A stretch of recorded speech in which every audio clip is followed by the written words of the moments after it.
Salut les amis, bienvenue sur ma chaîne, ici Chris. J'espère que tu vas bien.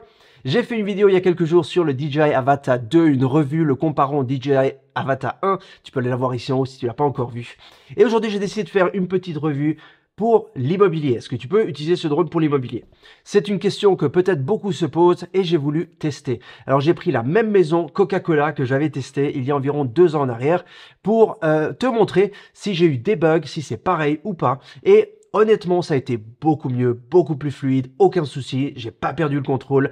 Donc, je vais te guider petit à petit, pas par pas, à travers la vidéo pour te dire un petit peu comment ça s'est déroulé. C'est parti. Ok, donc maintenant, on va passer à travers la porte. On a vu un petit peu de poussière au début, c'est normal, hein, ça fait beaucoup de vent. Alors, ce que je vais faire dans ce salon, c'est que je vais monter un petit peu plus haut pour être un peu à la hauteur du bassin environ, de la taille. On va se balader dans le jardin, tu peux voir la différence de luminosité, comme ça s'adapte rapidement et facilement, c'est pas dérangeant. Donc là j'explore un peu le jardin que je connais pas forcément par cœur.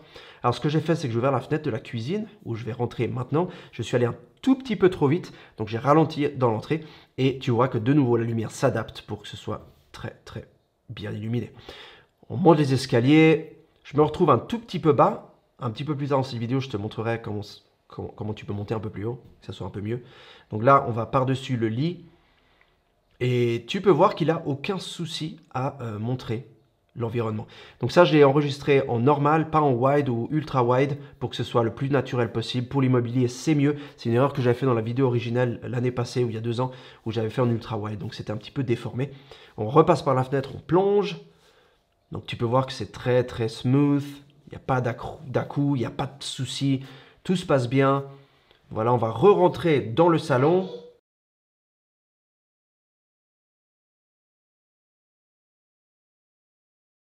Maintenant, on va repasser vers le haut. Voilà. Et cette fois, tu vois, je monte un petit peu plus haut. Voilà.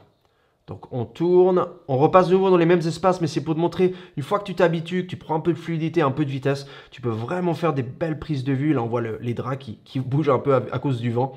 Mais c'est très fluide. Tu vois, il n'y a aucun accroc. On pourrait presque penser que tu te balades avec je sais pas, avec un stabilisateur ou autre. Mais dans ce cas-là, bah, tu pourrais pas le faire avec un stabilisateur. Là où je descends comme ça, je plonge et je retourne dans le salon en passant par le haut, en fait, de cet espace qui est un très bel espace dans cette maison Coca-Cola, comme tu l'auras deviné.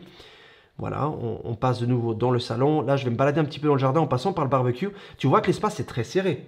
On est d'accord. Mais voilà, j'ai vraiment pas eu de soucis. Tu arrives là où il y a l'arbre, donc j'ai décidé d'aller vers les branches pour donner un côté un petit peu plus immersif.